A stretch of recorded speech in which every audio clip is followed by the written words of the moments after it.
Hello friends, स्वागत है आपका affairs cloud learn to lead में। Good morning to all the students. तो आज हम डिस्कस करेंगे बहुत इंपॉर्टेंट करंट अफेयर 11 जैन 2022 के, जिसमें से आप दो बेस्ट इमेजेस देख रहे हो, लेकिन बहुत इंपॉर्टेंट करंट अफेयर डिस्कस करने वाले हैं, तो वीडियो को बिल्कुल लास्ट तक आपने जरूर देखना है। लेकिन उससे पहले आप हमारी एप्लीकेशन को डाउनलोड कर लें, करियर्स क्लाउड को। उसका लिंक डिस्क्रिप्शन बॉक्स में दिया हुआ है। लॉगिन कर ले अपनी ईमेल आईडी के थ्रू और क्रैक करंट अफेयर्स के ऊपर क्लिक करके 1 साल या फिर 2 साल की सब्सक्रिप्शन आप बाय कर सकते हैं। दोनों का ही प्राइस बहुत कम है। लेकिन इसमें हम आपको क्या प्रोवाइड करेंगे? हम आपको डेली करंट अफेयर्स प्रोवाइड करेंगे। डेली में 3 सेक्शंस होंगे, detail, question and answer format और क्विज सेक्शन। लेकिन ये तीनों चीजें जो हैं वो आप हमारी एप्लीकेशन के ऊपर ही असेस कर सकते हो, और क्विज जो है वो डेली आप हमारी एप्लीकेशन के ऊपर अटेम्प्ट कर सकते हो। वीकली सेक्शन होगा, उसमें भी 3 सेक्शंस होंगे, detail, question and answer format और क्विज वीकली बेसिस पे आप हमारी एप्लीकेशन के ऊपर अटेम्प्ट करोगे। मंथली सेक्शन जो कि बहुत इंपॉर्टेंट है, क्योंकि 4 तरह की पीडीएफ्स आपको मिल रही हैं, डिटेल करंट अफेयर की, क्वेश्चन एंड आंसर फॉर्मेट की, बेस्ट 100 करंट अफेयर वो भी क्वेश्चन एंड आंसर फॉर्मेट में, और चौथी पीडीएफ होगी पॉकेट पीडीएफ, जिसमें 2 लाइन में 3 लाइन में आपको करंट अफेयर मिल जाएगा, ताकि जल्दी जल्दी में आप इसको रिवाइज कर सको। लेकिन आपकी परफॉर्मेंस को और अच्छा करने के लिए हम आपको 20 अलग अलग तरह की टॉपिक वाइज पीडीएफ दे रहे हैं, ताकि एक टॉपिक 2 टॉपिक को अगर आप रिवाइज करना चाहते हैं तो आप टॉपिक वाइज पीडीएफ से कर सकते हैं। अगर आप बैंकिंग स्टूडेंट हैं तो हम आपको 3 सेक्शंस देंगे, जो कि सिर्फ बैंकिंग एंड इकोनॉमी से रिलेटेड होंगे। एक में डिटेल होगी, क्वेश्चन एंड आंसर फॉर्मेट होगा, क्विज होगा। क्विज आप हमारी एप्लीकेशन के ऊपर ही अटेम्प्ट कर सकते हो, लेकिन वो मंथली बेसिस पे अटेम्प्ट कर सकते हो। इसी तरह से आपको एक एग्जाम पीडीएफ मिलेगी, जिसमें जितना भी करंट अफेयर जा चुका है 2021 का, उसको रिवाइज करने के लिए आप इसका यूज कर सकते हो। आपको डिटेल में बजट और इकोनॉमिक सर्वे मिलेगा, और इसमें आपको एक्सपेक्टेड क्वेश्चन एंड आंसर भी बताए जाएंगे, जो बजट और इकोनॉमिक सर्वे से एग्जामिनर बना सकता है। और अगर आप किसी भी स्टेट एग्जाम की तैयारी कर रहे हैं तो हम आपको हर स्टेट का करंट अफेयर प्रोवाइड करेंगे, ताकि आपकी स्टेट परफॉर्मेंस इंप्रूव हो सके। तो इसी तरह से ये सारे करंट अफेयर आपको मिलेंगे, लेकिन इकट्ठे मिलेंगे। ये सारी चीजें आपको मिलेंगी हमारी एप्लीकेशन के ऊपर, तो डाउनलोड कर ले, लिंक डिस्क्रिप्शन बॉक्स में दिया हुआ है। लॉगिन कर ले ईमेल आईडी के थ्रू, और क्रैक करंट अफेयर्स के ऊपर क्लिक करके आप 1 साल या फिर 2 साल की सब्सक्रिप्शन बाय कर सकते हैं। दोनों का ही प्राइस बहुत कम है। लेकिन दोस्तों, एक बात याद रखनी है कि अगर आप नए स्टूडेंट हैं, अपनी प्रिपरेशन को स्टार्ट करें, तो मैं आपको एडवाइस करूंगा कि आप 2 साल का बाय करें, क्योंकि 2022 में 2022 का लोगे तो वो बहुत कॉस्टली होगा। अभी बाय कर लोगे तो बहुत ज्यादा फायदे में रहोगे, और इसमें आपको दोनों सब्सक्रिप्शन में 10% एक्स्ट्रा डिस्काउंट मिल रहा है, अगर आप इस कोड का यूज करेंगे ASH10 का। और इस ईमेल आईडी और इस नंबर पे हमें संपर्क कर सकते हैं, अगर आपको लगता है कि कोई भी किसी भी तरह का आपको डाउट है। तो स्टार्ट करते हैं 11 जैन 2022 के बहुत इंपॉर्टेंट करंट अफेयर। लेकिन उससे पहले यार, वीडियो को लाइक करना है, शेयर करना है मैक्सिमम टू मैक्सिमम, और चैनल को सब्सक्राइब करेंगे।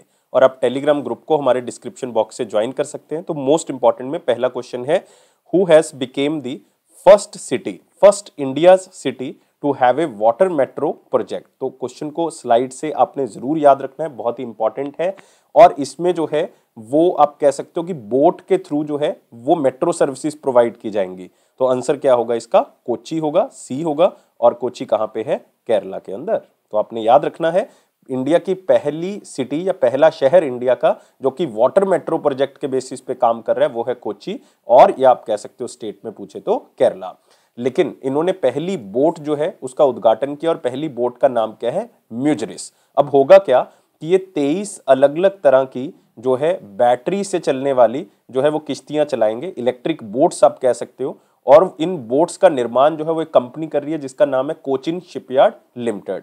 अब कोचिन शिपयार्ड लिमिटेड जो है वो इन 23 बैटरी पावर्ड बोट्स को बनाएगी, जो कि मेट्रो की तरह, मतलब आप कह सकते हो सर्विसेज प्रोवाइड करेगा, एक जगह से दूसरी जगह जाने के लिए पैसेंजर्स के लिए बहुत ही इंपॉर्टेंटली बेनिफिट होगा। और पहली बोट जो है वो उसका उद्घाटन कर दिया गया है, जिसका नाम क्या है? म्यूजरिस। और ये प्रोजेक्ट जो है वो कोच्चि वाटर मेट्रो लिमिटेड की तरफ से जो है वो ऑपरेट किया जाएगा। और इसमें जो बोट्स चलेंगे उसको वाटर मेट्रो उसका नाम दिया गया, इसलिए ये वाटर मेट्रो प्रोजेक्ट के तौर पे जाना गया।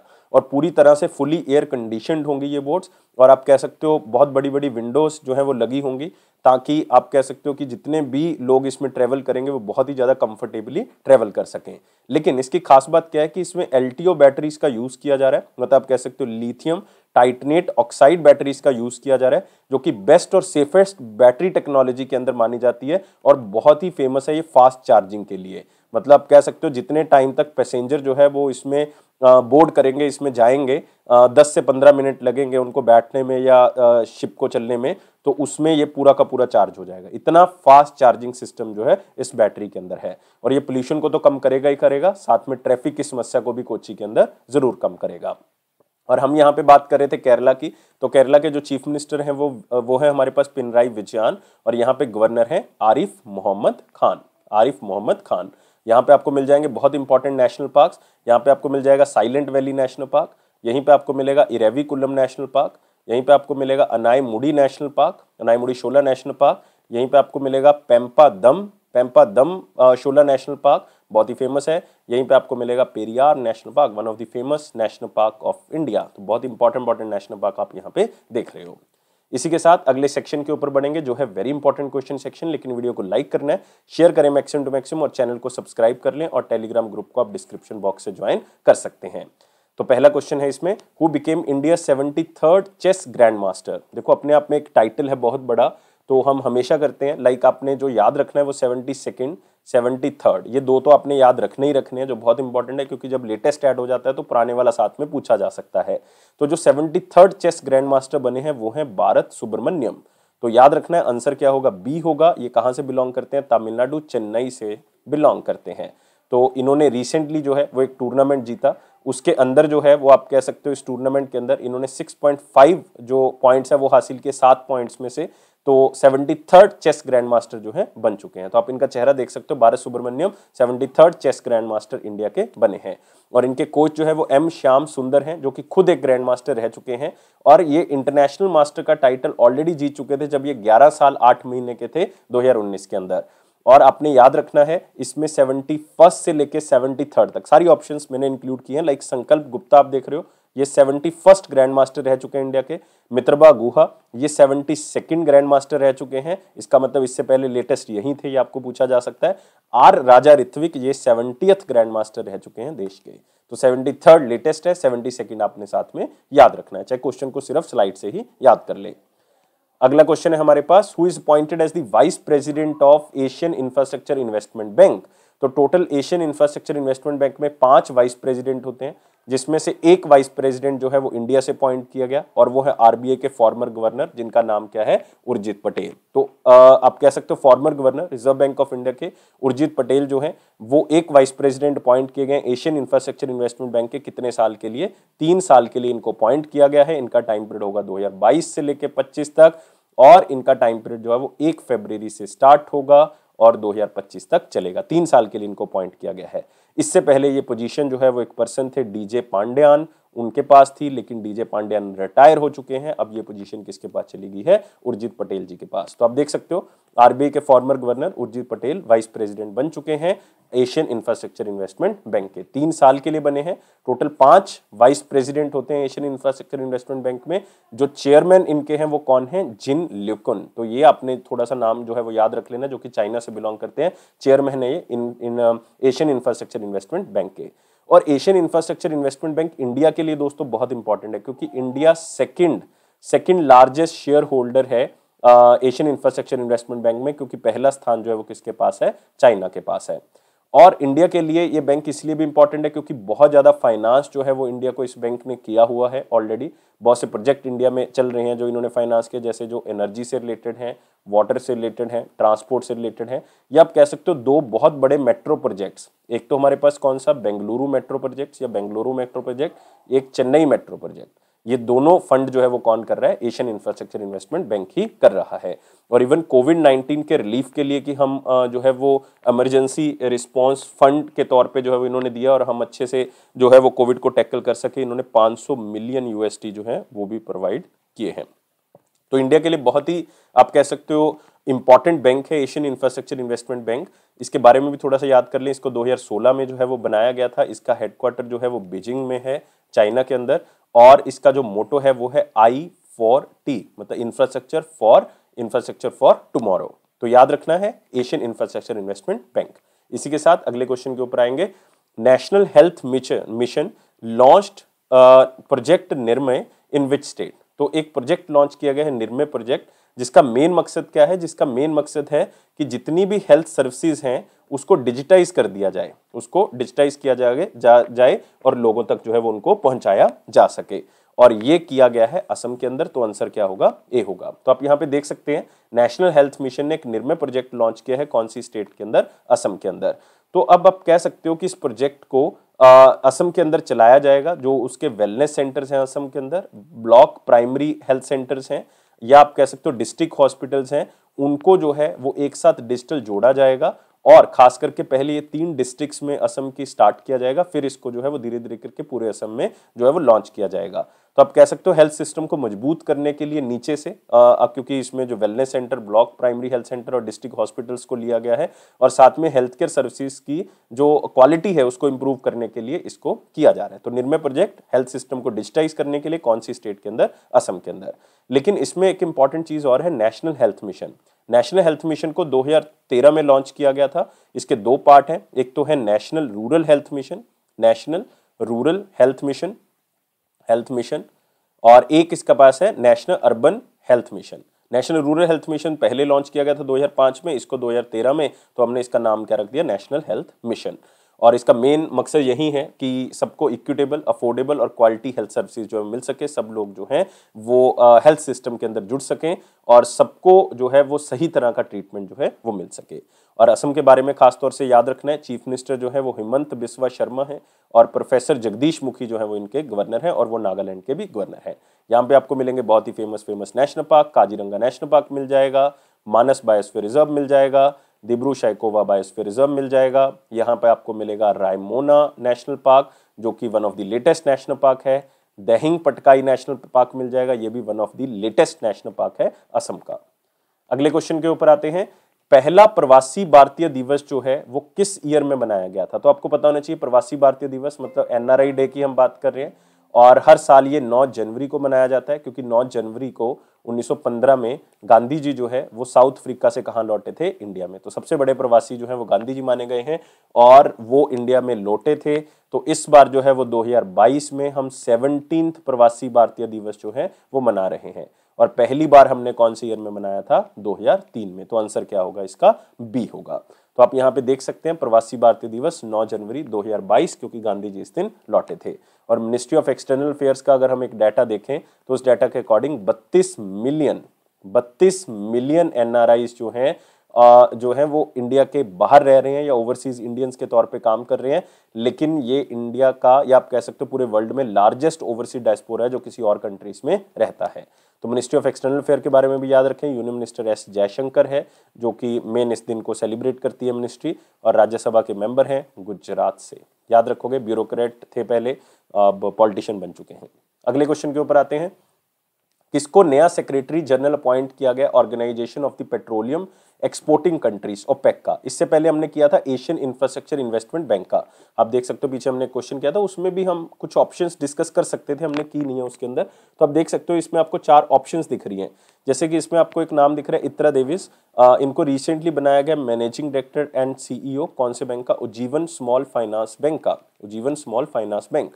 संजय जैन, इनको रिसेंटली चीफ एग्जीक्यूटिव बनाया गया है India debt resolution company limited का, जो कि बैड बैंक के साथ मिलके जो है वो इंडिया के डेट को जो है वो कम करेगी, या बैंक्स के डेट को कम करेगी, आप कह सकते हो। प्रदीप शाह, ये चेयरमैन बनाए गए हैं। बहुत ही इंपॉर्टेंट बैंक है जिसको हमने नाम दिया था बैड बैंक, और जिसका नाम था NARCL, national asset reconstruction company limited, जो बैंक से बैड डेट्स को लेगी और उसको रिकवर करने में बैंक्स की हेल्प करेगी, और बैंक के NPA जो है वो क्या हो जाएंगे? कम हो जाएंगे। इसी तरह एशियन इंफ्रास्ट्रक्चर इन्वेस्टमेंट बैंक के बारे में बात कर चुके थे, उसमें वाइस प्रेसिडेंट के बारे में बात की थी, लेकिन अब इसके अंदर हम बात करें सेक्रेटरी जनरल की, और ये ऑर्गेनाइजेशन कौन सी है? OPEC, organization of the petroleum exporting countries, और इसके बनाए गए हैं हैथम अल गाइस, जो कि कौन सी कंट्री से बिलोंग करते हैं? कुवैत से बिलोंग करते हैं।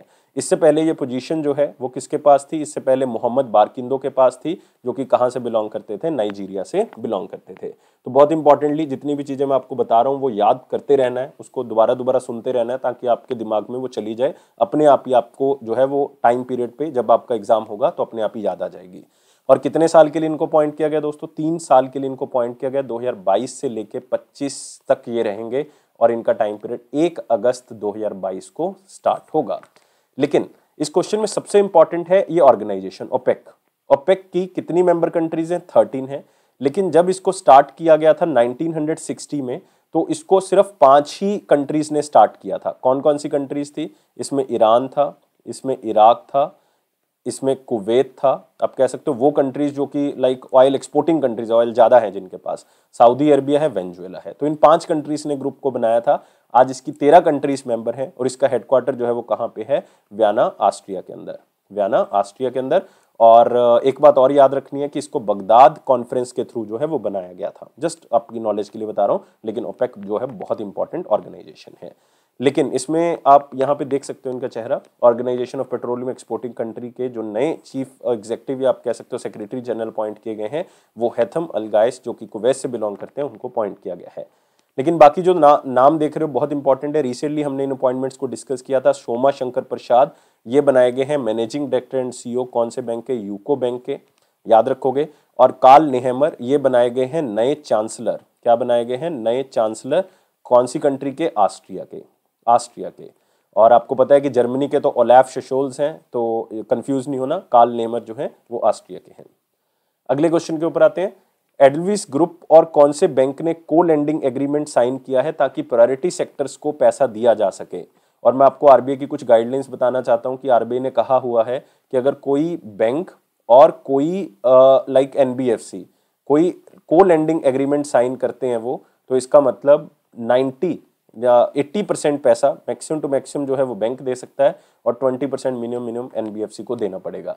और यहाँ पे एनबीएफसी जो हमारे पास हो गया वो एडल्विस ग्रुप हो गया, और बैंक कौन सा है? इंडियन बैंक, जो कि पैसा प्रोवाइड करेगा 80% और ये 20% करेंगे, ताकि मैक्सिमम टू मैक्सिमम लोन जो है वो उन लोगों को दिया जा सके जो कि प्रायोरिटी सेक्टर के अंदर आते हैं। लाइक आप कह सकते हो कि जो स्मॉल इंडस्ट्रीज हैं, जो ऐसा तबका जो स्टार्टअप्स को आगे लेके जाना चाहता है, तो उनको ये लोन जो है वो दिया जाएगा। फार्मर्स को लोन दिया जा सकता है, लेकिन इसमें इंडियन बैंक जो है वो मेन फाइनेंस प्रोवाइड करेगा और एडल्विस ग्रुप जो है वो लाइक कस्टमर को लेके आएगा, क्रेडिट असेसमेंट करेगा उनकी कि ये लोन वापस कर पाएंगे या नहीं कर पाएंगे, टेक्नोलॉजी को प्रोवाइड करेगा, जो भी कस्टमर की नीड्स हैं उसको पूरा करने के लिए कोशिश करेगा इंडियन बैंक के थ्रू।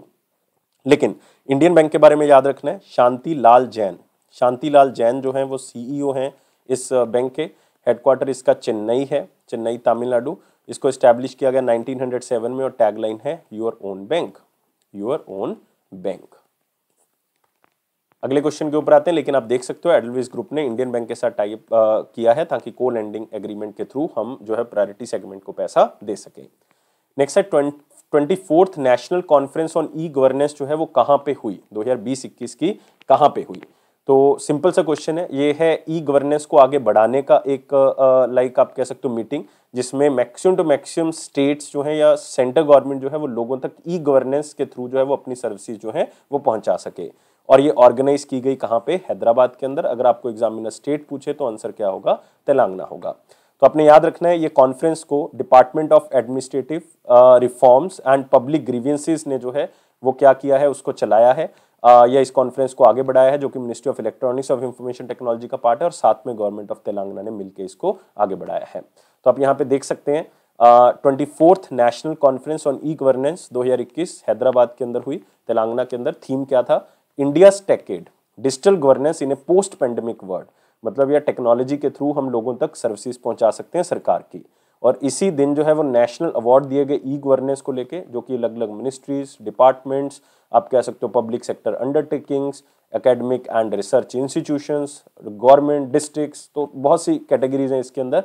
और इसमें टोटल 26 अवार्ड जो है वो दिए गए। तो आपने याद नहीं रखना, सिर्फ इतना याद रखना है कि ई गवर्नेंस अवार्ड्स इसलिए दिए जाते हैं ताकि जो गवर्नमेंट के इनिशिएटिव हैं उनको रिकॉग्नाइज किया जा सके, उनको प्रमोट किया जा सके, जो ई गवर्नेंस के थ्रू स्टार्ट किए गए हैं। और इसमें हैदराबाद डिक्लेरेशन भी जो है वो ई गवर्नेंस से लेके जो है वो एक्सेप्ट की गई। ये 2 दिन की कॉन्फ्रेंस के अंदर ये कहा गया कि गवर्नमेंट ऑफ इंडिया और साथ में स्टेट गवर्नमेंट जो है वो आपस में कोलैबोरेट करेंगी ताकि ई गवर्नेंस इनिशिएटिव को ज़्यादा से ज़्यादा बढ़ाया जा सके। मतलब आप कह सकते हो सिटीजन सर्विसेज को ट्रांसफॉर्म किया जा सकता है टेक्नोलॉजी के थ्रू, जैसे पहले करते आए हैं, जैसे डिजी लॉकर सर्विसेज जिसमें आप अपने डॉक्यूमेंट्स को रख सकते हो, यूपीआई हो गया, आधार हो गया, उमंग एप्लीकेशन हो गया, unified mobile application for new age governance, e sign हो गया। ये सारी चीज़ों को बढ़ाना होगा ताकि हम डिजिटाइज कर सकें और गवर्नमेंट की सर्विसेज लोगों तक डिजिटली पहुंचा सकें। और ये मिनिस्ट्री ऑफ इलेक्ट्रॉनिक्स और इंफॉर्मेशन टेक्नोलॉजी का एक आप कह सकते हो कि नेतृत्व के अंदर इसको किया गया है। तो यूनियन मिनिस्टर जो है वो हमारे पास कौन है? अश्विनी वैष्णव है, जो कि राज्यसभा के मेंबर है, उनकी कॉन्स्टिट्यूएंसी राज्यसभा के अंदर है ओडिशा। याद रखोगे, बहुत ही इंपॉर्टेंट है। इसी के साथ आते हैं अगले क्वेश्चन के ऊपर। अगला है कौन सा बैंक है जो वो एक एमओयू साइन करता है मैक्विन टेक्नोलॉजी के साथ ताकि सोलर पावर्ड पंप सेट्स को फार्मर्स तक पहुंचाया जा सके और कार्बन इमिशन को, पोल्यूशन को हम क्या कर सके, कम कर सके, क्योंकि वो डीजल पंप्स यूज करते हैं तो उसको हम कम कर सकें और सोलर पावर पंप्स लगा सके। देखो इस क्वेश्चन को सिंपल बना देते हैं कि क्योंकि एक बैंक है, एक मैक्विन टेक्नोलॉजी है। मैक्विन टेक्नोलॉजी एक बेंगलुरु बेस्ड कंपनी है जो कि सोलर पावर बनाती है। मतलब इन्होंने एक बैंक के साथ टाई अप किया है कि बैंक जो है वो फाइनेंस कर देगा और पंप्स जो है वो कौन प्रोवाइड कर देगा, मैक्विन टेक्नोलॉजी प्रोवाइड कर देगी, और ये किसको दिए जाएंगे, फार्मर्स को दिए जाएंगे ताकि उनको बेनिफिट हो सके। तो सिंपल है। और ये है हमारे पास रीजनल रूरल बैंक कौन सा, कर्नाटका विकास ग्रामीण बैंक, बी जो है वो इसका आंसर होगा। और आपने याद रखना है कर्नाटका विकास ग्रामीण बैंक ऐसा पहला बैंक है जिसने सोलर लोन स्कीम्स जो है वो स्टार्ट की थी। अब ये डीजल पंप्स को रिप्लेस करके जो है वो कार्बन इमिशन को कम करेंगे, और आप कह सकते हो सोलर पावर पंप सेट्स को ये मैक्विन टेक्नोलॉजी प्रोवाइड करेगी, क्योंकि ये लीडिंग मैन्युफैक्चरर है सोलर पावर पंप्स का, और फार्मर्स तक इसको पहुंचाएंगे। और बहुत बड़ी कंपनी है ये, लाइक 18 कंट्रीज में इनका जो है वो योगदान दिया जा रहा है, और इंडिया में भी 25 स्टेट्स में जो है वो ये काम कर रही है। तो आपने याद रखना है, सिंपल क्वेश्चन है, चाहे स्लाइड से ही याद कर लें। और कर्नाटका विकास ग्रामीण बैंक के बारे में याद रखें, इसके चेयरमैन पी गोपी कृष्णा है, पी गोपी कृष्णा, और इसका हेडक्वार्टर कहां पे है, धारवाड़ के अंदर। धारवाड़ कहां पे है दोस्तों, कर्नाटका के अंदर। और इसके जो स्पॉन्सर बैंक है वो है कैनरा बैंक। ये खास करके मैं कर्नाटका के स्टूडेंट्स को बता रहा हूं ताकि वो याद रखें इसको। अगले क्वेश्चन के ऊपर आते हैं, STPI नेक्स्ट। STPI आपको पता होना चाहिए कि इसका मतलब क्या है। इसका मतलब है software technology parks in India. इन्होंने एक MOU साइन किया एक बैंक के साथ ताकि टेक्नोलॉजिकल स्टार्टअप इकोसिस्टम को इंडिया के अंदर बढ़ाया जा सके। मतलब अगर फाइनेंशियल सपोर्ट है तो वो बैंक प्रोवाइड कर देगा, अगर कोई इंफ्रास्ट्रक्चर लेके या मेंटरिंग को लेके या शिक्षा देने के प्रति या उनको ट्रेनिंग लेके अगर कोई प्रॉब्लम है तो वो ये software technology parks of India next जो उनका मिनिस्ट्री ऑफ इलेक्ट्रॉनिक्स का एक इनिशिएटिव है वो प्रदान कर देगा। और ये बैंक कौन सा है, HDFC बैंक है। तो आपने याद रखना है HDFC बैंक के साथ ministry of electronics and information technology का एक software technology park of India का इनिशिएटिव STPI नेक्स्ट उन्होंने टाई अप किया है ताकि स्टार्टअप इकोसिस्टम को इंडिया के अंदर आगे बढ़ाया जा सके। तो HDFC बैंक जो है वो स्टार्टअप्स को टेक्निकल गाइडेंस प्रोवाइड करेगा, उनको फाइनेंशियल असिस्टेंस प्रोवाइड करेगा, उनको फाइनेंसर्स के साथ मिलवाएगा, इन्वेस्टर्स के साथ मिलवाएगा, फंडिंग सपोर्ट तो करेगा ही करेगा, साथ में मार्केट के साथ कनेक्ट करने में भी हेल्प करेगा। और ये software technology parks in India है, ये जो है वो उनको हर तरह की सहायता अलग तरह से प्रदान करेंगे, उनको बेसिकली इंफ्रास्ट्रक्चर प्रदान करेंगे, क्योंकि ये इंडिया के अंदर 25 सेंटर ऑफ एंटरप्रेन्योरशिप जो है वो खोल रहे हैं, जो कि सहायता करेंगे इनको नई नई टेक्नोलॉजी के साथ जुड़ने के लिए।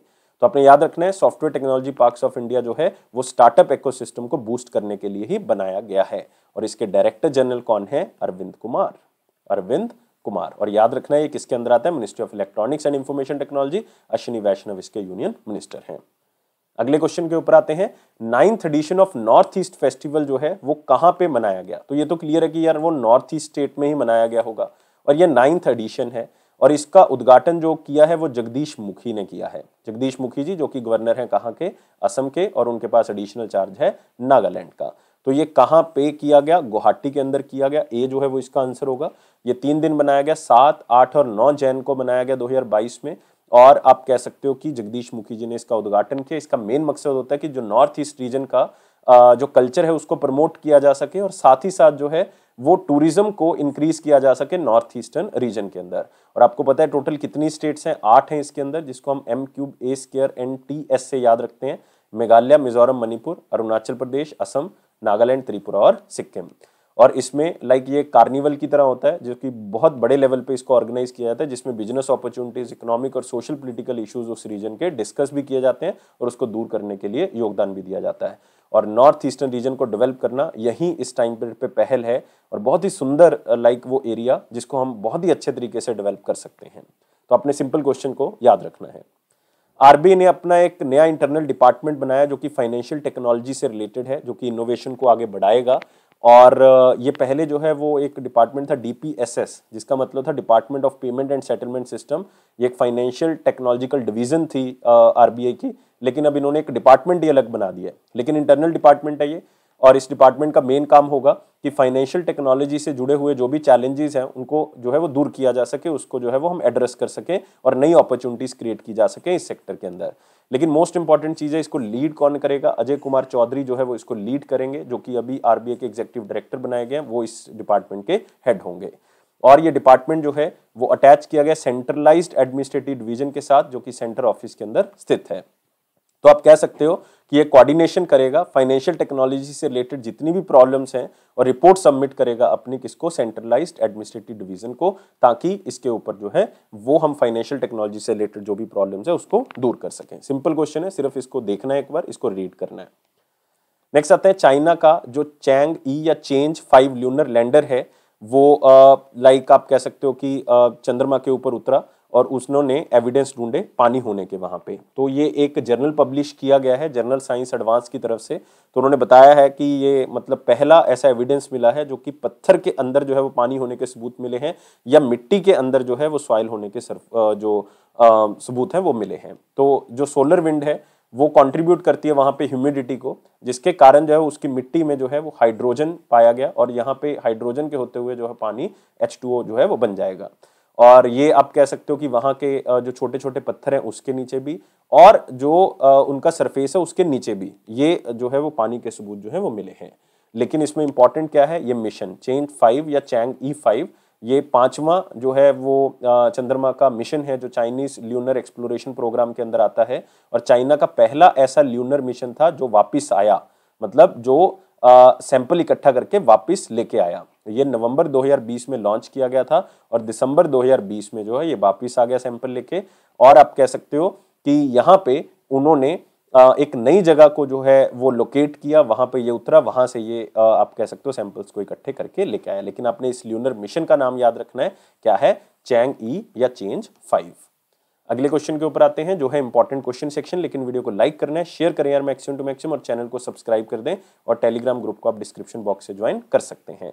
और पहला क्वेश्चन है इसके अंदर, RBL bank collaborated with whom for improving customer experience, मतलब नई टेक्नोलॉजी जो है ये कंपनी प्रोवाइड कर देगी इस बैंक को ताकि कस्टमर एक्सपीरियंस जो है वो इंप्रूव हो सके। और ये कंपनी कौन सी है, गूगल। तो आंसर क्या होगा, डी होगा। तो गूगल के साथ कोलैबोरेट करके कस्टमर डाटा मैनेजमेंट और एनालिटिक्स को इंप्रूव किया जाएगा और नेक्स्ट जनरेशन बैंकिंग जो है वो दी जाएगी। तो आप कह सकते हो आरबीएल और गूगल जो है वो स्ट्रेटेजिक कोलैबोरेशन के अंदर आ चुके हैं ताकि बैंक कस्टमर एक्सपीरियंस जो है वो इंप्रूव किया जा सके। खास करके जो कस्टमर सेंट्रिक एक प्लेटफॉर्म है अबेकस, जिसके थ्रू जो है वो आप कह सकते हो आरबीएल बैंक का जो स्ट्रक्चर है वो इंप्रूव किया जाएगा। तो गूगल जो है वो अपनी सर्विसेज को प्रोवाइड करेगा, जैसे गूगल ऐड है या फिर आप कह सकते हो गूगल पे के थ्रू नई अपॉर्चुनिटीज प्रोवाइड करेगा और साथ ही साथ गूगल क्लाउड के थ्रू जो है वो नई टेक्नोलॉजी बैंक को प्रोवाइड करेगा, जिससे आप कह सकते हो बैंक जो है वो अपने डेटा को फास्ट, सिक्योर और आप कह सकते हो बहुत ही अच्छे तरीके से स्टोर कर सकता है। और गूगल के जो सीईओ हैं वो सुंदर पिचाई हैं, सुंदर पिचाई, और इसका हेडक्वार्टर कहाँ पे, California, United states of America. RBL bank के बारे में याद रखें, आरबीएल बैंक के सीईओ और मैनेजिंग डायरेक्टर जो हैं वो विश्ववीर आहूजा हैं। लेकिन विश्ववीर आहूजा जो हैं वो अभी चले जाएंगे फरवरी के महीने में, तो तब तक विश्ववीर आहूजा हैं, लेकिन अदरवाइज राजीव आहूजा जो हैं वो आ जाएंगे। राजीव आहूजा ये 1943 में बनाया गया था। इसको हेडक्वार्टर जो है वो मुंबई में है। टैगलाइन है अपनों का बैंक, अपनों का बैंक। अगला आते हैं, पिक्चर से करोगे क्वेश्चन को। गवर्नमेंट ऑफ इंडिया ने डिसाइड किया कि 26 दिसंबर को हर साल जो है वो वीर बाल दिवस मनाया करेंगे। तो खास करके पंजाब के स्टूडेंट्स या जो सिख कम्युनिटी है उनको तो इनके बारे में पता होगा।